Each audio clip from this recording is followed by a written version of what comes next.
Thank you so much, Angie, and I really appreciate it. And thank you all for joining us this evening. Um, as Angie mentioned, I am with Bellwether Family Wealth, and we work with individuals at various stages of life to help them achieve their financial goals.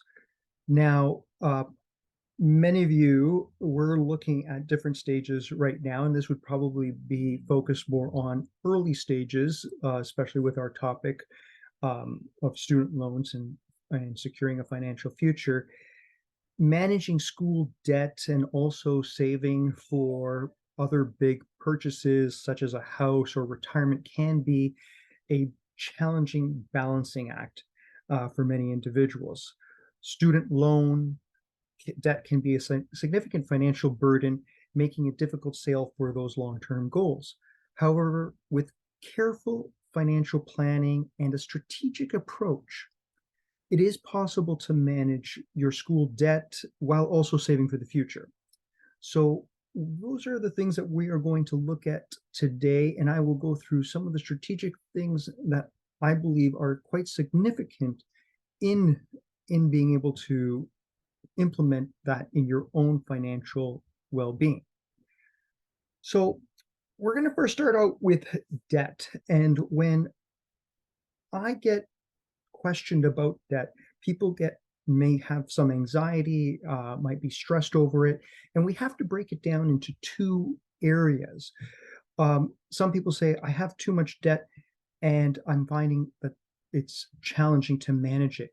Where then I have to take that question a little further and say, okay, is it the dollar figure of the amount of debt that you may be in that that's giving you that anxiety? Say you have $50,000 and you don't see that dollar value drop, and it's very hard to make a dent in it. Or is the difficulty on the monthly payment process, seeing that there's a lot of money going towards paying a debt that's taking away from the everyday cash flow that you need to pay for everyday life, rent, mortgages, car payments, food, which all in turns makes it difficult to save for your long-term goals. So, kind of starting out with that, we're going to start off with a poll just right off the top, and Jean's going to get that there. How many here have student loans, and how many here also beyond plan to just pay more than the minimum amount?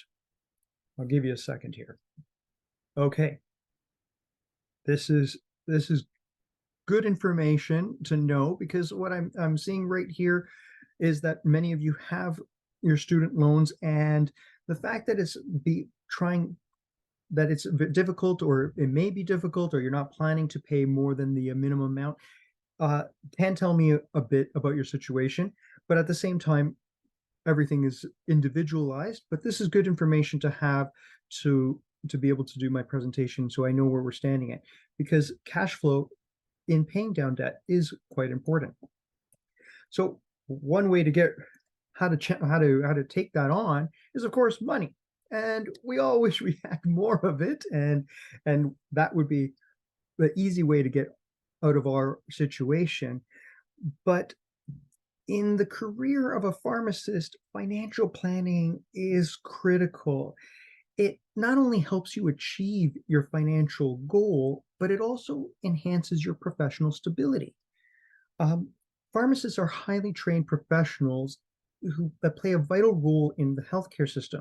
So the burden of student loans and the complexity of managing finances, the need to save for retirement or buy a house, can make it difficult to achieve financial security. So with the key thing here is to put a plan together so that we can achieve your personal and financial goals, so that, and we will present and implement some strategies for you to help manage that debt and that savings. A lot of people ask me at the same time, if I have a student loan, should I be paying that off right away and then try to save for a house? And or should I leave that on the side and try to save for a house? And those are the two main things that we'll be addressing today. How should I attack my situation? There's no straight cookie cutter answer, and everybody's going to be different. But the one thing is what I've learned over 25 years, there's an art to managing debt. And there's going to be a road that you're going to travel on that you are going to find that you're going to be doing both of things in conjunction with all your everyday life situations. So, in looking at that, I want you guys to have an open mind of how we're going to approach this because it all can get done, even though it will be very daunting. It might sound scary with the things that we'll be presenting today. There's a question here which I will get back to a little later on this. So, student loans. Now, paying off student loans is a common goal that we all have. And now, is paying off the loan is it a priority in trying to get it done as quickly as possible? Well, again, that goes back to each individual's needs. There are two types of student loans that we have right now. We have the Canada Student Loan Program and the Ontario Student Loan Program. Currently, they offer a repayment period of up to 10 years. And yes, it can be tough, like say $50,000 now to pay off a loan in 10 years. The good news is that as of April 1st, 2023, the government has announced that there won't be any interest calculated on student loans. I don't know when that will end, but currently on this specific example, $50,000, if you started now on 10 years, it's $416 a month at 0% interest. So you could approach this two different ways. Some people will say, great, I only have $416, and you know that that's going down straight to the principal amount that you paid on your loan. The other part is to say, if you are in a situation where you have extra money, you may want to take advantage of this 0% interest so that you can make sure that every payment that you put down really knocks down the principal amount, which will shrink, of course, the outstanding loan. So, in looking at this, you could approach it different ways. In paying off a loan,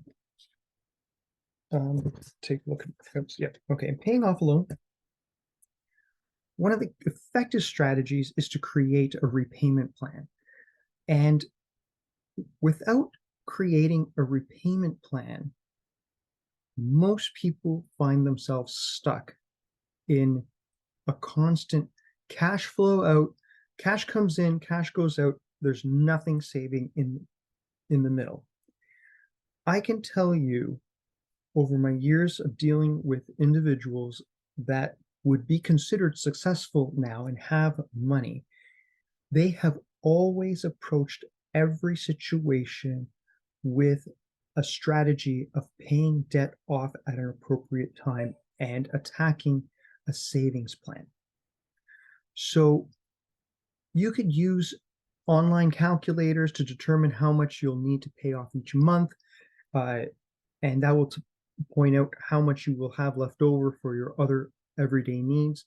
It'll also help you stay on track, help avoid missing any payments, and missing paying the minimum amount as well. We want to also look at your whole situation. I know we're speaking specifically here on, say, student loans, but many have other types of loans or other debt, such as a car loan, credit cards, and consolidating involves combining two or more of these loans together which can help manage your debt more easily. In fact, in some cases, because each loan may have a different type of interest rate combined to it, by amalgamating them all, you are able to get possibly a lower interest rate altogether and help you save money. Of course, there's always increase your income. But at the same side of things, you could look at possibly another way of looking at it is looking at reducing your expenses. Looking at increasing your income, such as, taking on another job, doing some type of side hustle, that's always an option. But in my personal experience, there are a lot of things that can be learned and done within your own situation at looking at cutting back, say, housing costs or entertainment expenses. That will help in increasing your overall cash flow so that you can put towards a loan payment or future savings. Now, let's move forward with another poll here, and I want to ask, how many here have a savings plan? And if you do have a savings plan, what are you saving for? I'll give you a moment here. As you guys are filling that one out, I'm going to read out this question that was sent to me here. Is paying more than the minimum monthly for student loans the best course of action? I believe that perhaps paying the minimum amount is good and invest the rest of your money. It's a very specific question for each individual. It can be, depending on how much extra you're saving and how much you're earning and what you're investing in. Of course, when you're investing your money, there's always a risk, especially if you're, say, choosing the stock market. There's a risk of the money going up or down. Of course, you want it to go up and that would win. But then at the same time, paying off student loans right now at a higher rate, especially at 0%, opens up more borrowing power because everybody is tied to a borrowing amount based on a calculation that all the banks have, what we call our gross debt servicing ratio. And they look at your income and they say how much you can borrow. Also, they look at your debt, your outstanding debt. And any outstanding debt lowers the amount that you can borrow in the future. So your question is a really good question. It's really loaded because it could go different ways. But to give you an idea, there are positive and negatives on each side, and it would have to be discussed more one-on-one. So I'm going to say it's a 50-50 split on people having a savings plan, and doesn't surprise me on this part that most are looking to save for a house. Some are already thinking of retirement, which is it's a great goal, like something that has to be done because things do cost more and we have no one to fall back on except ourselves for retirement. Many of you know that we do get Canada Pension Plan and old age security, but that only adds up to about $18,000 a year. Currently, that's not going to make for a good retirement. The key thing here is for the house saving, which I understand many people struggle with. So that's good to know. And I like seeing the 50-50. Anybody who's on the no side, I'm going to try to work on you guys and see if I can get you guys to really start putting things away for yourselves. And there are easy ways to do this too. So debt. We continue.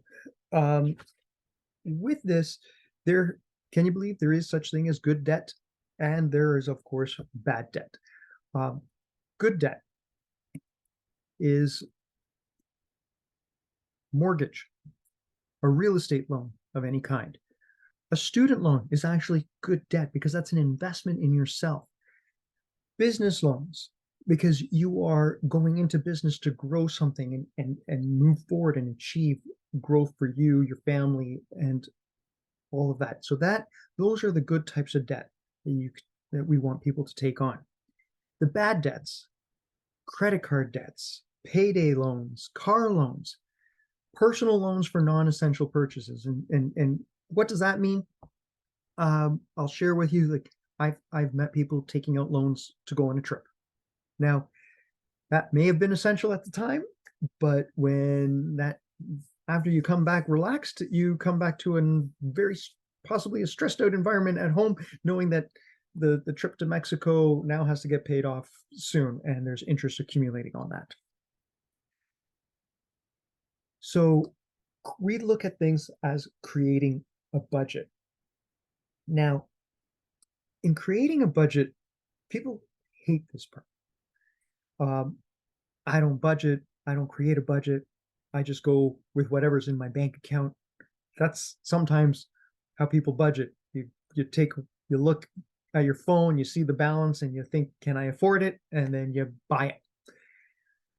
Well, I will share that with all the people, again, that I've dealt with, all my most wealthiest and successful individuals and families have a budgeting system.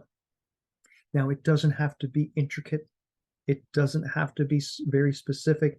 It has to follow something consistent and doable on a monthly basis. And by starting this out when you're young and building that habit, it continues forward. And we have no problems with that. So, sorry, I was looking at another question that popped up, which I will get to as well. So, in creating a budget, we want to look at tracking your spending. Some people look at this and they say, I don't want to track my spending. Well, you first have to start with that. That's a necessary evil just to give an idea where money goes. Is it going to Uber Eats all the time? Is it going to concerts? Is it just going out to different things? I see a lot going on in entertainment, as you could tell. You could use apps. You could use envelopes by putting cash in there in each envelope. Some credit card statements do a very good job in breaking down where you're spending your money. So if you do use your credit card a lot to gather points of anything like air miles and stuff like that, they may have a breakdown to show you where you're spending your money. One way to keep some people in line is we look at using cash as discretionary spending. You know, you're walking down the street, you want to buy yourself a Starbucks. Well, if the cash is not in your pocket or you don't have enough, you don't pull out the credit card. We could do that also with your debit card by making sure you use a savings account with only, say it, I don't know, it says 500, $1,000 that it has in there. And once that $1,000 is gone, it's gone and you don't move forward. Sometimes these may be a little too intricate to do, too involved. Some people, they don't stick. So then we could do the reverse in what we're looking at. And the reverse is automating your savings. And automating your savings is taking a look at what you're bringing in on a monthly basis. Now, we usually use gross amounts. Now, this is something that you'll see further on in the presentation. I'm going to share it now just because if there's one thing I want you all to take home, if there's anything, take this and you could leave the presentation. Save 15% of your gross income on a monthly basis. Just put it aside and then use the rest of the money for living expenses, and we'll work on paying off debt. 15% is now the number that we look at, and doing that consistently will create a good savings habit. And of course, as your career and your earnings increase, that 15% is going to increase. And that's what's going to be needed to take you into the people that are looking for savings plans for retirement or even bigger financial goals. So those longer term goals have to start now, and getting that everyday consistency of doing that is going to build for a better future, financial future. So this is part of that creating that saving is determining your goals and of your after-tax income, because once you have the budget, when we take a look at what your after-tax income is, we got to make sure that there's enough to cover everything that's there and everything that you want to calculate. We calculate your living expenses, and we choose a savings vehicle and to where that money is going to go. And that could be a high interest savings account. It could be GICs. It could be a tax-free savings account, where we're going to put that money away. And by doing this, we could help monitor your progress and set goals, and having also um, a prize for yourself at different intervals. So for example, you're giving yourself 5 months to save, 10 grand. Once you hit that goal, go celebrate, go out for dinner, have a good time, and then let's tack on the next goal. And this keeps people motivated in reaching those goals and pushing forward. So I did mention the 15%, and this is basically an example of it. And what we do with a lot of our clients, when we have 15% of, say, $140,000 a year income, that's $21,000 a year, and you save it over 5 years, you got to have $105,000. Simple math, but you will see that, and sometimes you take a look and you go, you know what? I think I can save, $1,700 a month, $1,800 a month to get there. Or if we can't, how can I do that? Do we have to reduce our expenses? Or we go back to, do we need to save? Do I need to do a side job, or is there a side hustle that I do? So you start breaking it down, and we start finding the ways and the path to get you to your goal. This part right here in home buying, I know we saw in the last one that like 50% we're trying to save for a house. I'm gonna put up the next poll here and say, how many are trying to actually consistently right now save for a house, and what is your time frame? And while that's going on, I'm going to grab the next question up here as well. Okay, this is a really good question. What is your advice for someone who wants to have a savings plan but doesn't want to open a savings account due to faith and inability to collect interest? Great question. I've dealt with this before. It doesn't necessarily have to go into a savings account. We can open up accounts that have zero interest involved. There has to be some type of savings vehicle where your money goes to, with any extra money that you have to go there. So there are ways that we can put money aside, and we can create also, depending on the person's situation, in using debt as a savings vehicle. And I'm going to run into this part in the next couple of slides, and I'll share that with you. So we have 71% are looking to save for a house. And so, but the longest time right now, realistically, people are saying, 5 years plus, okay, that it's going to take them. And you know what? It's not bad. I don't know where everybody's ages are at and stuff like that, but it's pretty nice to see that there is some time. It's not going to be done in a rush. 1 to 3 years is at 35%, so a bit sooner. And great, that's good information. That's good information to have, and we're going to look at the benefits and how to achieve that. So if I get my click, so benefits, of course, of buying a house is building equity. We have more stability. People have that, you know where you are. You don't have to worry about moving multiple times or anything like that. You have some control. And of course, in buying a house, there's investment potential.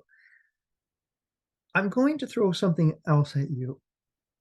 There was a group there that said no, they weren't looking at buying a house. And that's okay too, because it's not all about home ownership as well. I've been dealing with a lot of individuals that have come into that do well and they just want to rent. And some people say, well, renting is throwing away money. Well, there's a lot of other added costs in buying a house as well, as opposed to just renting. So when you look at buying a house, you also have property taxes, home maintenance, which could add up to a lot over many years.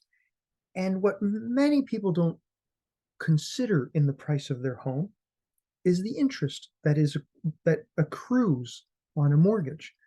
Um, you might talk to somebody and say, how much did you buy this house for? And they say, I bought it for $1 million and I sold it 20 years later for $3 million. I made $2 million on my house. Well, not exactly. They bought it for $1 million. It took them 20 to 25 years to pay it off, and probably spent close to $500,000 worth of interest on it during that time frame. So the expenditure outlay on that house was $1.5 million, just on the mortgage, not including property taxes, home maintenance, fixing the roof, redoing the driveway. If it's a condo, all the maintenance fees on it, all of the stuff that goes on with buying a house. People don't share that with you, nor do they pay attention to it, in my experience. While a renter may have that money, whatever it may be, $3, $4, $5,000 a month going out, but then they don't have to worry about anything else. But what you're doing, hopefully, with that extra money after you outlaid your rent, is putting it aside for other long-term goals, such as retirement, or maybe a secondary property, maybe an investment property, maybe something totally different. And as long as you have your money working for you in that aspect, you cannot go wrong as well.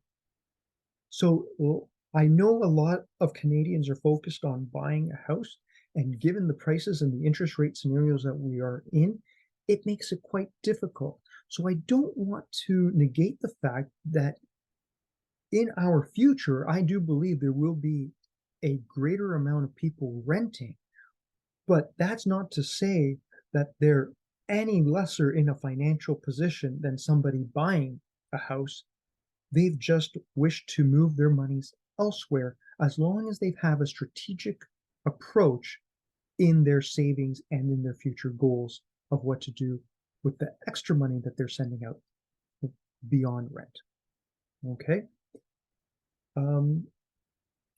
Mortgages. Now, I'm going to take a second here to take a look at these questions right here, and I will answer both of these questions in a few slides. So, as we're talking about home buying, there are mortgage rules that I want everybody to be aware of. Lots of things have changed over our landscape, especially in the last 3 years, that we've had a real ramp of home prices and borrowing with low interest rates. Now, they had to put in a bunch of rules to stop people from borrowing. And now with higher interest rates, that was one of the things that they've been doing, not only to combat inflation, but at the same time to slow down the amount of debt that people are putting themselves into. So we have right now the mortgage stress test. If anyone goes to the bank or to a mortgage broker, and I would highly suggest using a mortgage broker instead of going directly to the bank, you will have to go through a mortgage stress test. And what does that exactly mean? Well, if you're applying to get a mortgage for a house and say it's $500,000 and you know that the rate that you're going for is say 5%, well, they are going to take the combined income of what your family unit brings in, or whoever's going to be actually on the deed of the house, and see if you can afford it at 5%, the mortgage payments. And then they will also check to see if you can afford it at 8%. If you do not, if you cannot afford it, and it's not just based on your income, I said earlier um, that they take into consideration all your outstanding debt. And that's what we call your gross debt servicing ratio. So there's amount of debt that a certain that you can borrow based on the amount of income that is brought in by your family unit. And if it is over a certain percentage, well, either you're going to have to put more of a down payment on the house to lower the amount that you can borrow, or you have to get rid of some debt. So then on top, so that's a mortgage stress test. Then we have down payment requirements. This is the hard part, and this is what everybody's saving for within, I've seen with the poll there, 3 to 5, within 2 to 3 years, within 3 to 5 years. Right now, homes valued over $500,000 is 5% is the down payment. Then you'd have 10% on 500,000 to $1 million, and then 20% above that. And I'll show you how that calculation works. If you are under the 20% down payment and you're looking at putting only 5 to 10% down payment, you also have to come up with more money for mortgage insurance. Now, what is mortgage insurance? It is run by a company called CMHC, which stands for Canada Mortgage Housing Corporation. It is a government-run organization that if you have less than 20% down payment on a house, under $1 million, you have to pay a one-time upfront insurance fee. And these fees aren't cheap. Usually around the 10%, if you're only putting 10%, it runs close to $11,000 to $12,000 is the insurance cost for it. And you're paying that on behalf of the bank for their benefit. And the reason why is if you can't pay your mortgage and the bank has to foreclose on you, they will take your house, pay off the debt with it, and if there's any outstanding debt that they have not been paid back for, then they claim it against the insurance, and then they get the rest of the money for there. So it's really there to cover the bank. But these are the rules that you have to abide by if your down payment is less than 20%. The other part about mortgages is amortization period. In the past, we used to run on a 25-year amortization, which means once you buy a house and you get your mortgage, you are going to choose two things: a term for paying down the mortgage, the interest rate, which is usually 1, 3, or 5 years that they'll guarantee you an interest rate. But of course, you're not going to pay $1 million off in 5 years. It's going to take 25 years to pay it. The other amortization that we're seeing more frequently used now is that they have introduced a while back and now is more prevalent is the 30-year amortization. So they will look at your payment schedule and say, over 30 years, you will have the mortgage paid off. Now, that's a long time. to be paying it off, and a lot of interest gets accumulated on it. So this is a pretty good deal for the banks. But at the same time, it's not that bad of a deal for you too, because it allows you to pay off your debt, live life, and you're building equity over time. And going back to the individual who asked about savings, this is a mortgage and buying a property. You're not earning any interest on your savings, but you can use your savings to build your equity by possibly getting a house earlier than you may have thought and using your money to go towards your debt as opposed to putting it aside into some type of savings vehicle that you're not allowed to, that you can't collect interest on. The last thing about mortgages that you should be aware of and know is prepayments and penalties. Prepayments are exactly what it sounds like. If you are paying $3,000 a month on a mortgage payment and your uncle comes to you and says, here's a bunch of money and you want to put it down on your house to pay down the mortgage, you have to know what those options are. Most mortgages now come with a 20% yearly prepayment of the original value of the mortgage. And then you could also increase your payments by 20%. Just be aware, if you do increase your payments, find out if they can be reduced back to the original payment, because you have to make sure that once you increase your payment, say by 20%, that you're going to be able to afford to maintain that higher payment throughout the lifetime of the mortgage. The penalty side of things is that if you cancel your mortgage to go get a better interest rate, so you may be in a situation, or somebody you may know may be in a situation where they got a mortgage just recently and it's at 6%, and we are forecasting maybe late next year we might see some interest rate decreases, and say the government hands us a favor and there's significant decreases, you might now bring that 6% down to 4%. Now that's considerable savings when you're looking at $500,000 of a mortgage or more. You might want to break your mortgage and get a new one at, say, 4%. Well, the bank doesn't let you go just that easily. There's usually some penalties, and you should know what those penalties are to see if it's worth it, and also know what it can be in case one of your plans is to, in the future, break your mortgage or go for a mortgage that has a lower rate.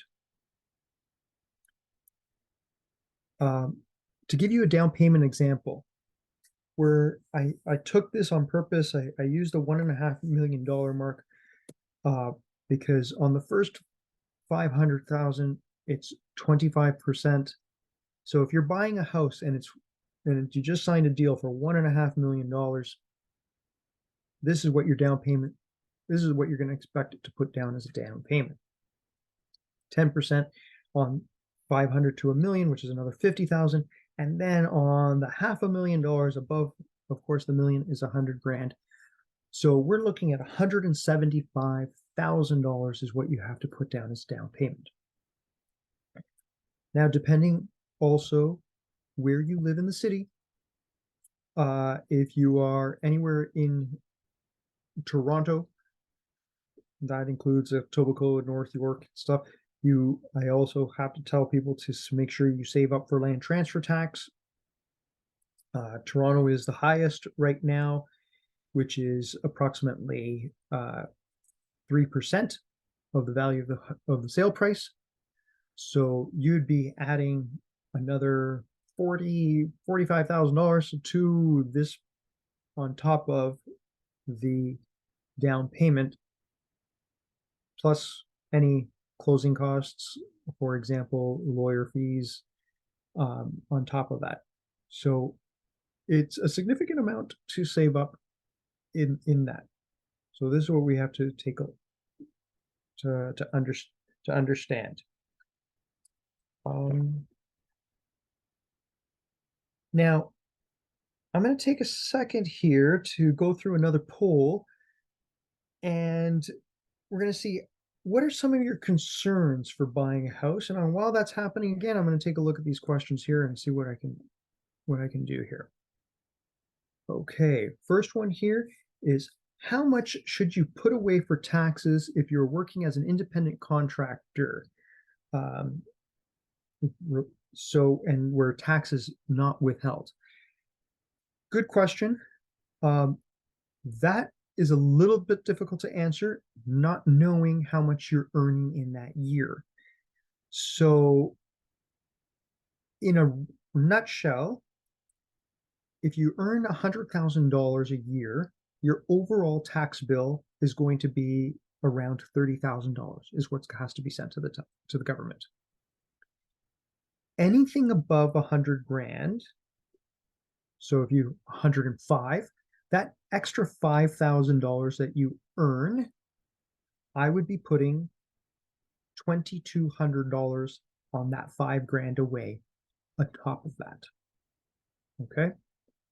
If you're less than $100,000, then, well, you have that range under 30. So hopefully that should give you a little bit of guidance there on dollar figures. And somebody's asking here, what is a savings account? Well, it's just like a regular bank account that you may use. It usually pays higher interest. There are vehicles sometimes that you can, investment vehicles that you can put into an account, especially some people use their tax-free savings account. I would recommend to everybody to try to max out your tax-free savings account. It is an account that your money grows, you don't pay any taxes on it, and when you pull it out, if you take it out of the account, you don't pay any taxes on it. You could invest in GICs, but I find it more beneficial in using that type of account for either dividend stocks, some mutual funds, other types of investments that pay out higher types of interest, dividends, or different types of return that is higher than just 1 or 2%. And everything that you earn in there is completely tax-free. Last one right here. So when I mentioned gross debt, I said here, says here, you mentioned gross debt depends on family unit. Does that mean they also look at credit card debt and other family members within the same household? And do they consider other family members' income? It's actually, they consider anybody who is going to be on the deed of the property. So if it's one person or if it's a couple that apply for a mortgage, it is going to be all the debt that's under those individuals' names that is actually doing the purchase of the home, and all the income that those individuals bring into the family. If you are a self-employed or as an independent contractor, like one of the other individuals here, you will have to show 3 years worth of tax preparation, your T1 generals, 3 year or tax assessment, 3 year worth of tax assessments to show consistency of your income. If you are a employee and work for somebody and you get a T4 slip at the end of the year, you will only have to show your T4 slip as proof of income, and automatically they do a credit check. You sign off giving them the ability to do a credit check. They need that to do their calculation, and they will take a look at that as well so that they know how much debt is out there under your name. Last question here, since it's right here. Would you recommend prioritizing a TFSA or first-time home buyers for saving house? That's a good question. That one's good. So first, actually, depends on how much. Right now, The way we are working with individuals in this situation is that we are prioritizing the TFSA for the main reason is that we could always move the money from the TFSA into the home buyers plan. And now Canada just uh, introduced a new type of home buyer savings account, which has just launched, and we're still doing the same thing with that, is moving money from the TFSA into that type of plan. There is another type of home buyer savings plan, which was called the RSP home buyers savings plan, where many people would save up in their RSPs, and then they were allowed to take out a certain amount, like $20,000 out of their RSP, and then they had 15 years to pay it back with no penalty. Um, because just to give a little bit of background information, if you take money out of your RSP, it's usually taxable. But if you were going to purchase it for a home and you have to fill out special forms for this, then you were able to take it out tax free, but you would have to put it back into your RSP over a 15-year period. That situation, it's probably one of the worst deals that Canada has put together. Doing an RSP home buyers plan, that's what's called, because you lose out on a lot of tax-free growth on that. I won't get into the full details on that, but I actually have written many articles about this topic and know it very well. But this new one that they have is we're just starting out with it, and we are still maximizing the tax-free savings account. And the reason behind that is because the flexibility of the tax-free savings account. We can use the money for anything. We don't necessarily have to use it to buy a house. We can use it for, again, land transfer tax and stuff like that. Everything that we use for the other account has to go for the purchase of the down payment of the house. Okay, perfect. Now we'll go to the concerns here. Home prices. Yeah. And then interest rates come in right there, close third. They're all way up there is the savings and down payment, because of course we take a look at the home prices, they're real high. So it's because the high prices are there, it's harder. You need more money for a down payment. And then what are we going to do with these interest rates? Can I even afford it? So I totally get where all of you are coming from here. So this is a part that you're hearing now. It's very active in the news with what the government's trying to do. I do believe that lowering of interest rates doesn't really help home prices go down. It drives them up because it allows somebody with lower income afford more of a house. So that's why people put their house prices up so high, because they know that you can pay more based on the calculation. So it's a real catch-22 on what we're going to focus on. The part here, though, I will share is that you have to not overbuy. This is one of the key things that we see here in sorry, I'm just trying to click the screen. One of the key things that we see with people in buying houses is that they overbuy. Just because the bank or the mortgage broker says, you know, you can afford $6,000 a month mortgage, doesn't mean you should go out and buy, I don't know, a $2 or $3 million house. It is good to be able to look at your cash flow, and what I take a look at when dealing with individuals is looking at their net monthly income coming in, looking at their expenditures, because I'm going to make you do that expense sheet to say how much you need on a monthly basis.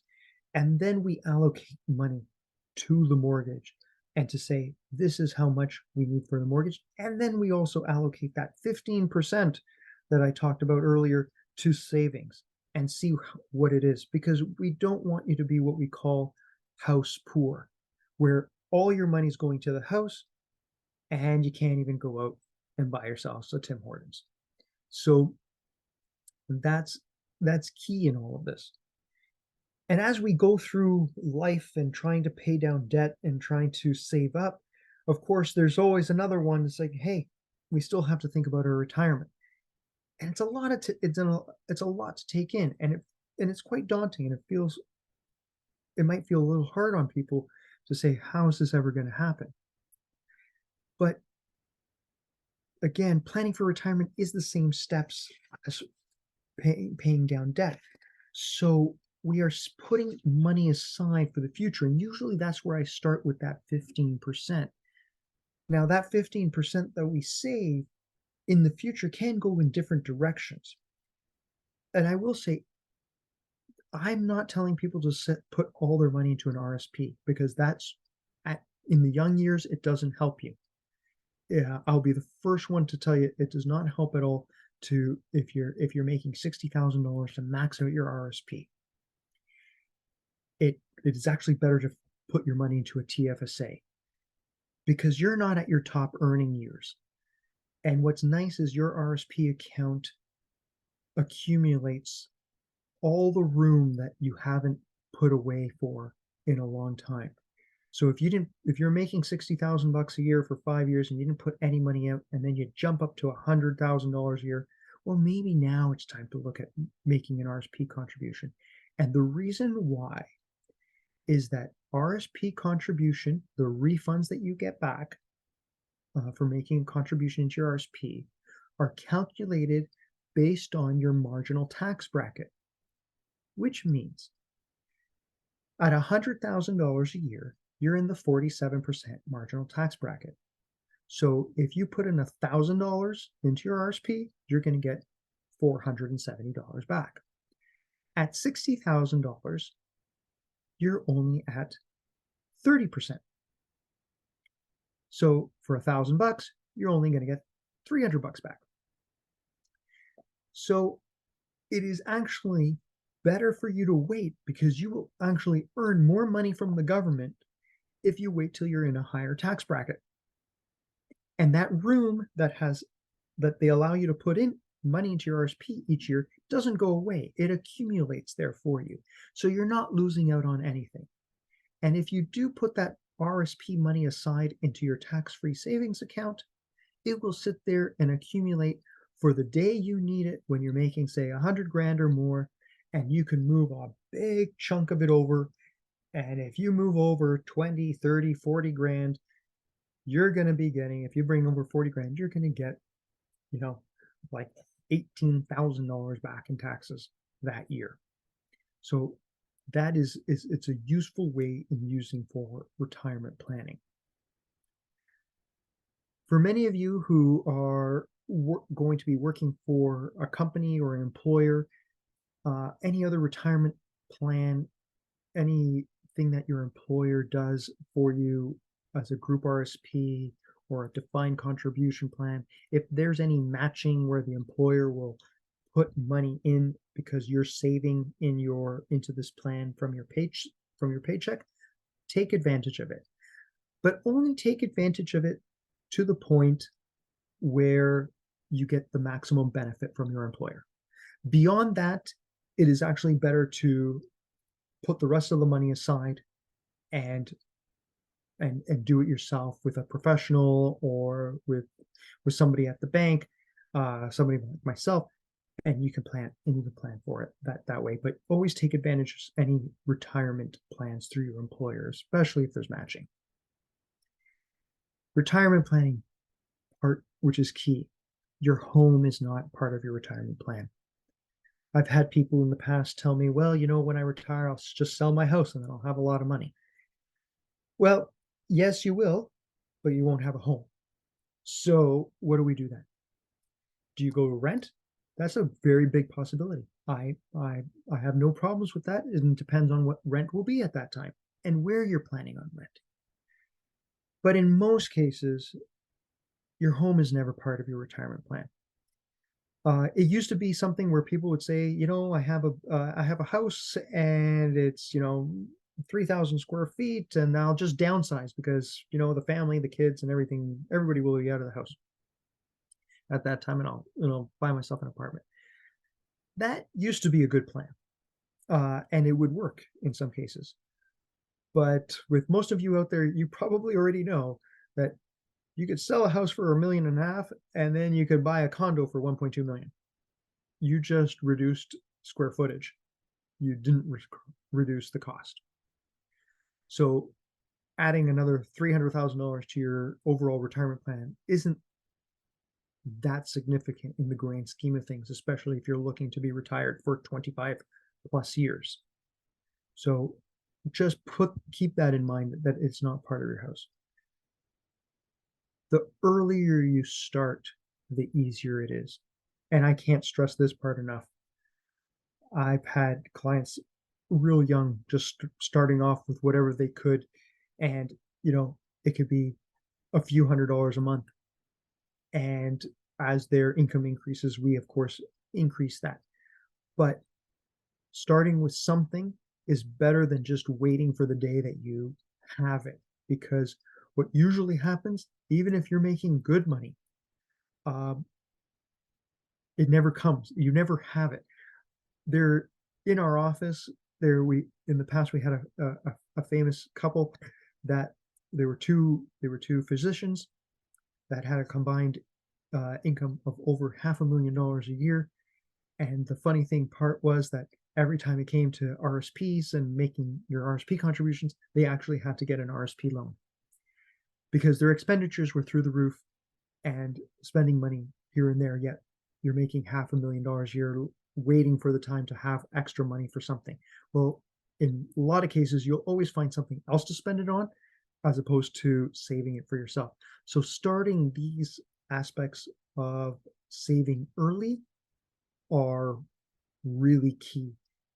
And like I said before, and this is my third time saying the same thing, every client that I've had that has in a good financial position has always started a savings plan and known how quickly they're going to be paying down debt, even if it could be 15 to 20 years, but they will always have a calculation and will always work towards that. And they'll always have money put aside for a rainy day or for any other future plans. So that's always key, even at its simplistic nature as that of just taking 15 or 20% off the top in their savings. So in summary here, if anybody has any questions, feel free. Like, budgeting is key. People hate to hear that word. People don't like to follow it. But looking at your savings, looking at your spending is what's going to help you manage through good and bad times. Starting the habit now, of course, the earlier, the better. And then look for guidance. There are many professionals, many people that are willing to help out. There's information always online for you on how to do this. And there's different methods that may work for you. It could be as simple as some people using the envelope method and some people using something a little bit more intricate as a high-end spreadsheet. But as long as you're doing something, that's key. And having guidance on making sure that it's just touching base. Am I on the right track? Thank you, everybody. I appreciate that. Um, I appreciate your time. I appreciate you sticking around for this. And if you have any questions, I'm open to take them now. And if anybody wants to reach out to me, my email address is down at the bottom. Feel free to send me a message at any time, and I'd be happy to get back to anyone. Thank you so much, Fabio. That was a great presentation. I think there's a lot of good advice in there, but I also really appreciate how honest you are about it is not cookie cutter, and there are so many options, and you really have to look at your options and figure out what works for you. We are just over 7:30, so if you do have any final questions, now is your opportunity to ask. I sent some links in the chat, so if you're interested in lead recording, some other events we're doing, or the Bellwether Family Wealth website, check those out in the chat now. And yeah, thank you so much, Fabio. Do you have any final words for our learners tonight? No, I think that I really appreciate the questions. I understand the stress that some people are going through in looking at this, but I do want to share that it's not all bad and everything can be worked out. Just given the time and a little bit of energy uh, and education around it. Great. So I am going to let everyone go for this evening. Thank you all for joining us. When you exit out, a survey is going to pop up. If you'd like to give us some feedback, we'd really appreciate it. All right. Thanks, everyone, and have a great evening. Take care. Thank you, Angie.